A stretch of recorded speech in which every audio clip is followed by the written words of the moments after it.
Hello, good afternoon. I hope you guys are doing so good. Today we are talking about libido, hormones, sexy time. Not really a Thanksgiving week conversation topic.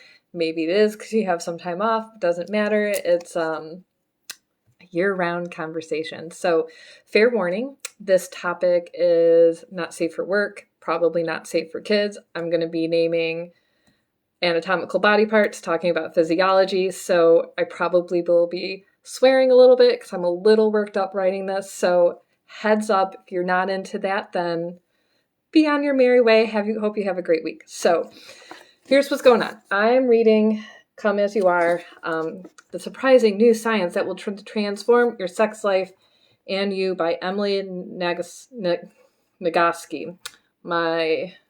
Maybe I'm dyslexic. Nagoski. It's really good. It's okay. And then I got worked up because there's a lot of things that aren't good in it. So I think this is such an important topic because most women don't talk about this. And if they do, it's just complaining and nobody's fulfilled or happy or everybody's in pain and they're just told this in your head and have a glass of wine, just deal with it. And that is so not true. And I'm going to tell you everything, not everything. I'm going to time myself because I could talk about this forever. So many women live with pain, fear, embarrassment, non-concordance, low libido, super high libido. They're worried about their vulva, what they look like, what they feel like. And there's so many topics to cover in this. And this book covers almost all of them. So I do really recommend it. It's a really good read. I haven't even finished it. I'm almost done with it. So it's so helpful in understanding your brain and the science of how your brain connects to your body and your libido and how you feel good in your body, how you connect to your partner, how you connect to yourself, all of those things. And understanding that brain-body connection helps you elevate yourself and feel good and know that no matter where you are on the spectrum, you as you are, you're normal, you're perfect. There's nothing wrong with you. And I think that's such an important thing for everybody to understand, whether you're low libido, high libido, no matter what you look like or you feel like or how much you weigh, or none of it matters. And you can experience pleasure and connection and support no matter where you are. Okay, so what I love about this book, that's where we're going to start. And then I'm going to tell you what I don't like and then what I don't agree with and what you can do about it. So what I loved about this book is that she talks about turn-ons and turn-offs, obviously in science, neurological ways. I'm going to skip that because it's just really detailed science, so go read it. But she talks about it in the view of brakes, like in the car, stepping on the brakes or stepping on the gas or the accelerator, and knowing what's stepping on your brakes and what's stepping on your accelerator, and then the context of your situation, right? So if you're on date night, like it's going to be easier to step on the accelerator versus it's 6 o'clock at night, you're trying to get dinner done and homework with the kid and stress and driving, like that's going to be stepping on your brakes, right? That's not a good time, probably, I'm assuming.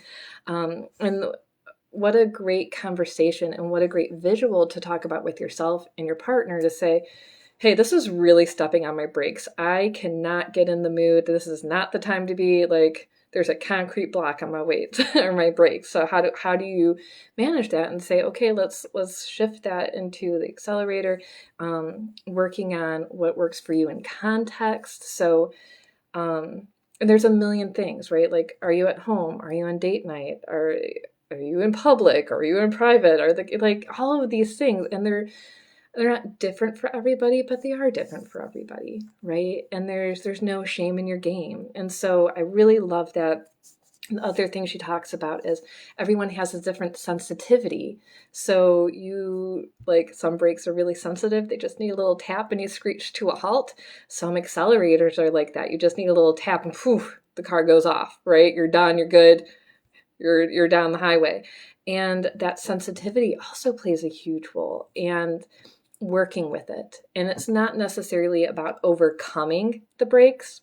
It's about working with them and changing that context and where you are and how you feel in your body, all those good things. Okay. The good news, everybody, is that you're normal, right? Like we talk about, no matter who you are, what you enjoy, what you don't enjoy, how fast or slow you go, how sensitive you are or not sensitive you are. None of that matters. And you can put it into context of what you enjoy and what your partner enjoys and coming together. Those are the beautiful things she talks about.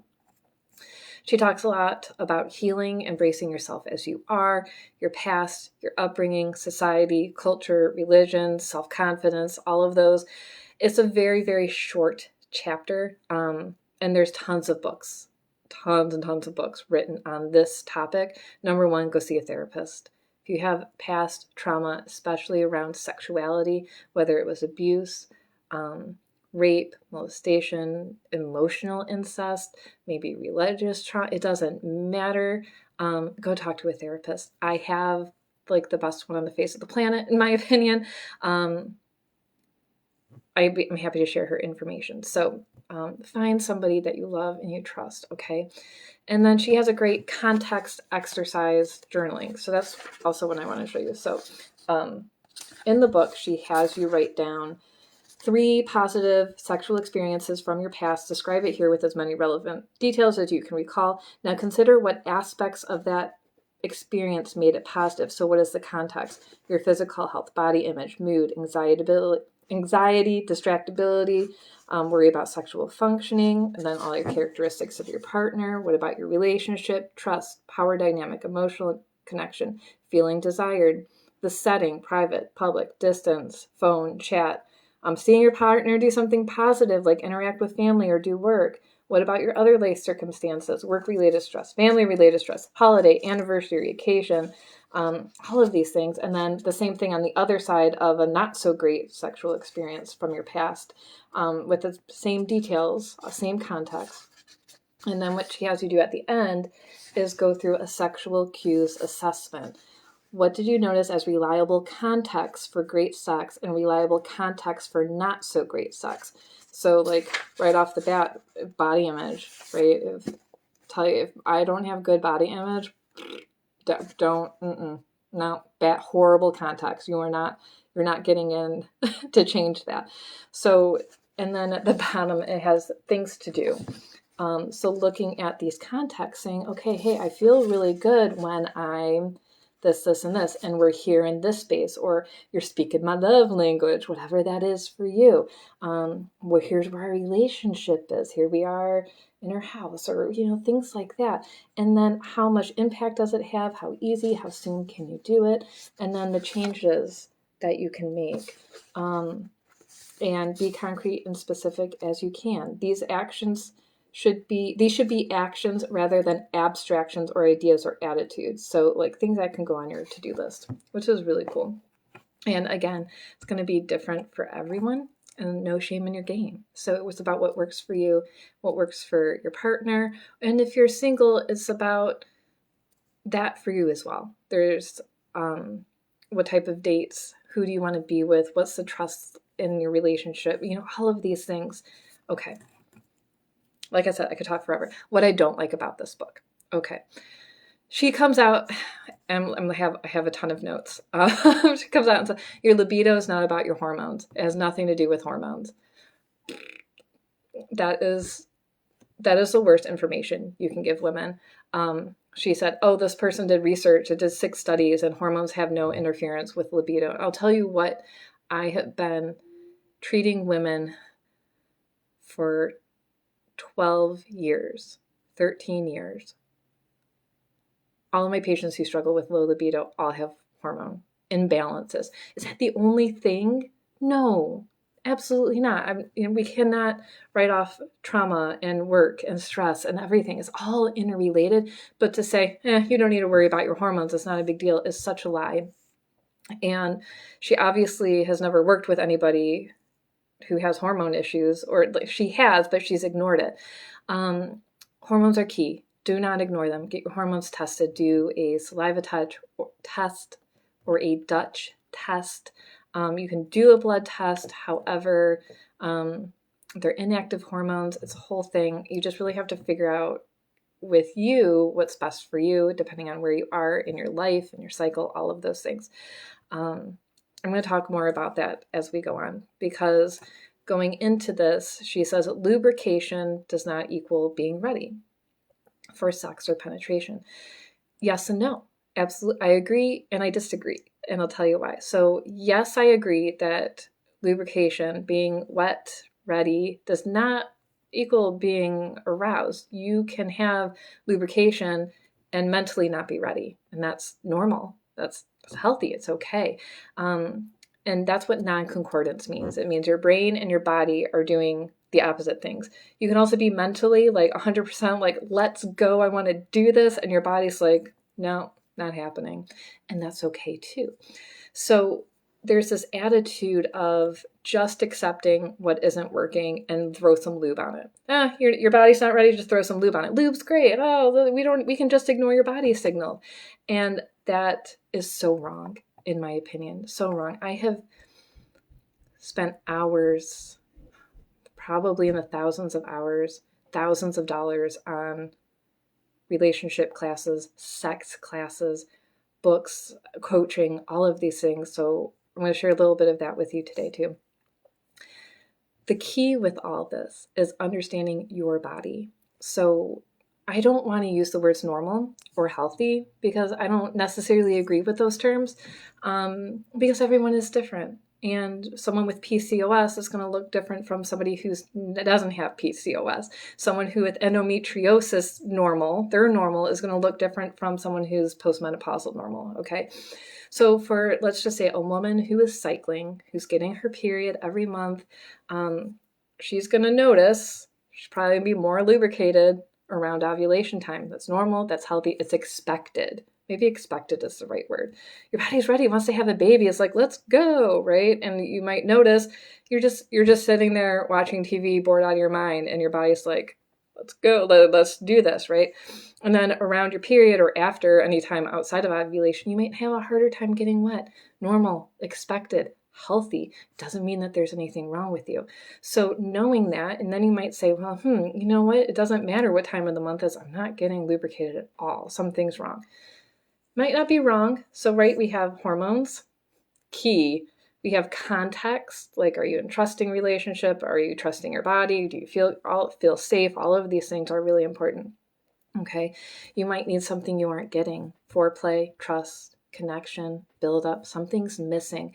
So don't just say, oh, well, I'll just throw some lube on it. She said it's okay. No, figure it out.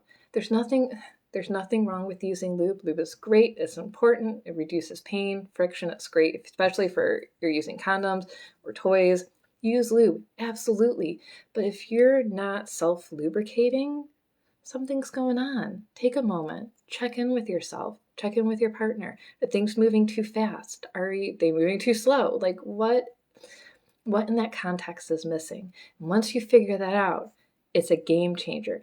And guess what? If you're cycling, or if you're not cycling, say you have PCOS and you're going 60 days between your periods or something like that, there's something going on.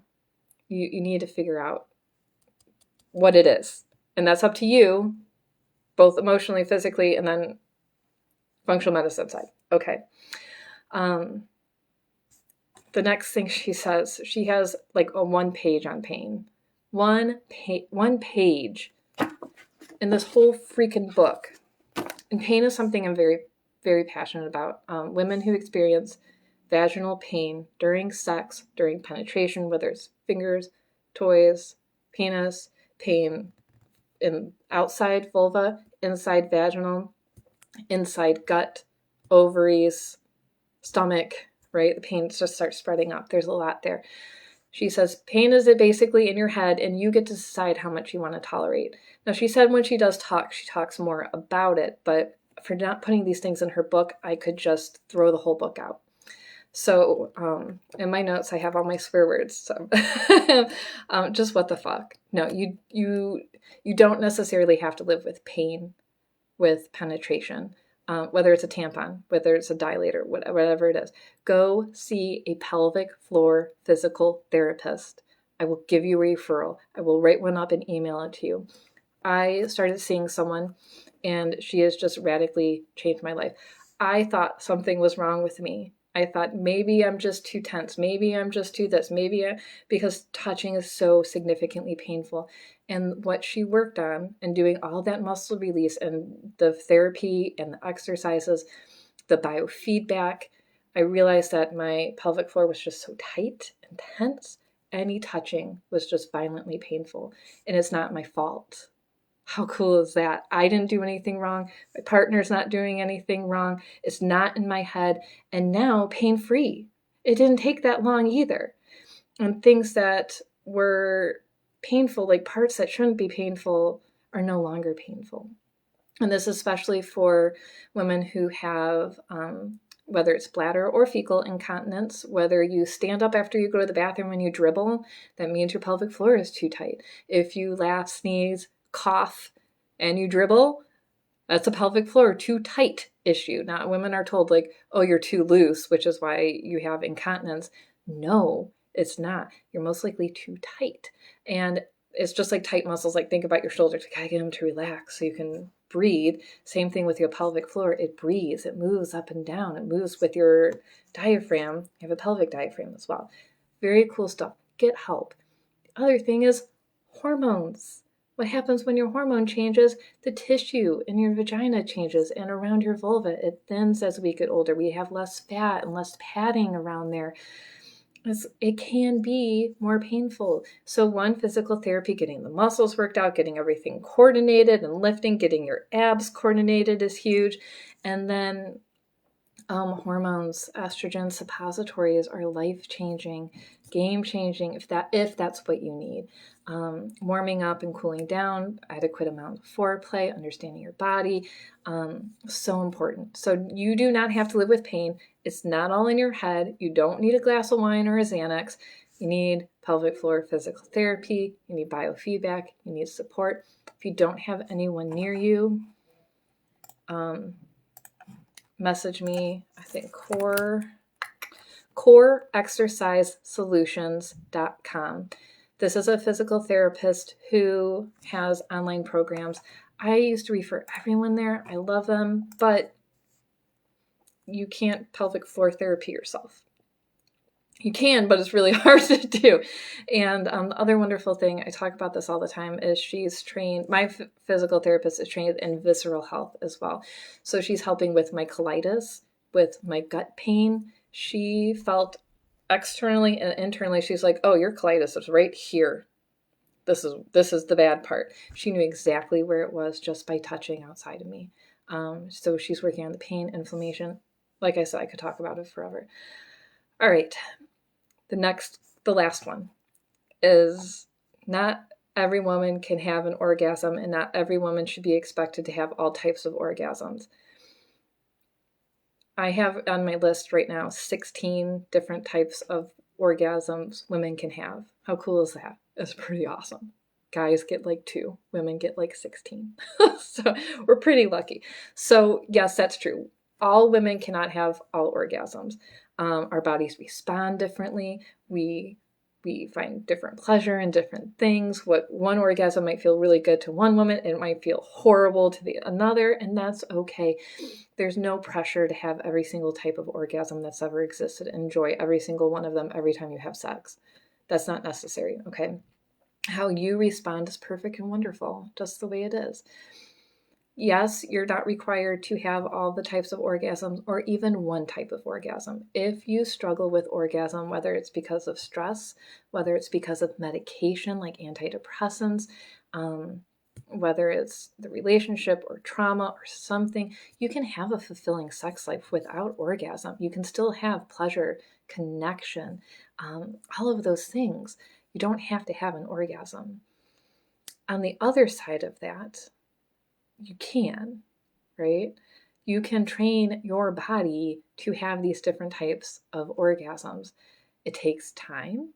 It's training, right? You don't go to the gym one time, lift a couple weights, lose 50 pounds, and then look like Arnold Schwarzenegger, right? No, it's way too easy. So it takes time to find the different spots, to learn about where they are in your body, to figure out which ones you like, to figure out how it works. Take your time, figure it out. 16 different types. Pretty cool, okay? All right. And then you can find the one you like and stick with it. You can experiment, okay? There's lots of things. All right. I have 3 people that I love, absolutely love. Kim Anami Her last name, well, it's not her last name, it's her pseudonym, but it's Anami. She's where I started with courses. She calls them salons, and she runs them once a quarter. She has a different one each quarter. Highly recommended, life-changing, game-changing. She talks about almost everything. She doesn't talk, nobody's talking about pelvic floor PT. I don't know why. I wish everyone would. Like, it has to be a requirement for everyone, okay? But Kim Anami is wonderful. I've taken almost all of her courses. Love her. Follow her on Instagram. She has lots of great information. And her YouTube channel, all of her information's fantastic, even her free stuff. I referred my friend to her, and she said they watched like 1 or 2 videos, had the greatest sex they've ever had in their life, and then she got pregnant, and I'm like, yay! So game changer. Kenneth Play is another fantastic sex educator. His courses, they're probably on sale right now, so if you sign up for his newsletter, he usually runs big sales on them. I've taken 3 or 4 of his courses, and that is also a game changer to watch with your partner. Especially if your partner is a man and they don't necessarily understand female anatomy, because I would say 90% of women don't understand female anatomy. So it's great to watch together and go, oh, that's where that is. Oh, that's what you're supposed to do. Oh, I didn't. Oh, okay. And he has very educational videos, but he also has live women on there and runs through, all right, this is how you do this. This is how you do that. Here's what you can try. And it's great because you get to see different women, different body types, different personalities, different techniques. Love it. The next person I love is Alexa Martinez. She is I would say sex coach. The best thing I would say. On her newsletter list, she has a masterclass coming up. She also does high-end coaching, but she also has courses. She just got married. She's doing stuff with her husband too, and like couples coaching, things like that. Her free stuff is great. She has a free Facebook group just for women, just for men, and then a blended one as well. Her information's fantastic. So all in all, what I recommend is, number 1, get your hormones tested, checked out. If you're struggling with something, don't just go, I guess this is the way I am. If you want to change something, or you're not happy with how you orgasm, how your body responds, how your hormones are doing, if you can get pregnant or not, are you like all of these things, don't just throw lube on it. Fix it. Okay, it's possible. Get help. Get pelvic floor PT. Okay, the way you are is normal. It's perfect. You're you. Enjoy yourself. You can find pleasure and connection in any way that you want to have. There's no rules. There's rules. Safe, sane, consensual, those rules. But as far as what you have to look like or what's normal, there's no normal, right? What's normal for you is normal for you. Enjoy it, embrace it, learn about it, okay? And just experiment, read, learn, study, ask. You don't even have to ask people, but just find as much education as you can and then pick and choose what works for you. Just like with this book, I love 90% of it. I don't like the things that I don't like, and that's okay. We're reading, I'm making my husband kind of read a book on Tantra right now. I liked 70% of it. I didn't like the other 30%. And you know what's really cool? That's the first time I've been, like, usually when I read, I'm like, this person's the expert. I have to believe this. And now I'm like, yeah, that's really stupid. I'm never going to believe that. And I get to move on with my life because I know what's true for me, and you're going to learn what's true for you too. So there's no shame in your game. Understand your body. Understand what you love and you enjoy. Okay. That was not as ranty as I expected. I'm very proud of myself. So if you guys have questions, if you need resources, if you want to know all the books on my bookshelf or the courses that I've taken, or shoot me a message. I'm happy to share all that information with you. So take this and enjoy your Thanksgiving break. I'm not sure if I'll be on or not this week because the kids are home now for a few days. So we're going to go enjoy our time with them, do some fun things. So I will see you guys soon and have a good night.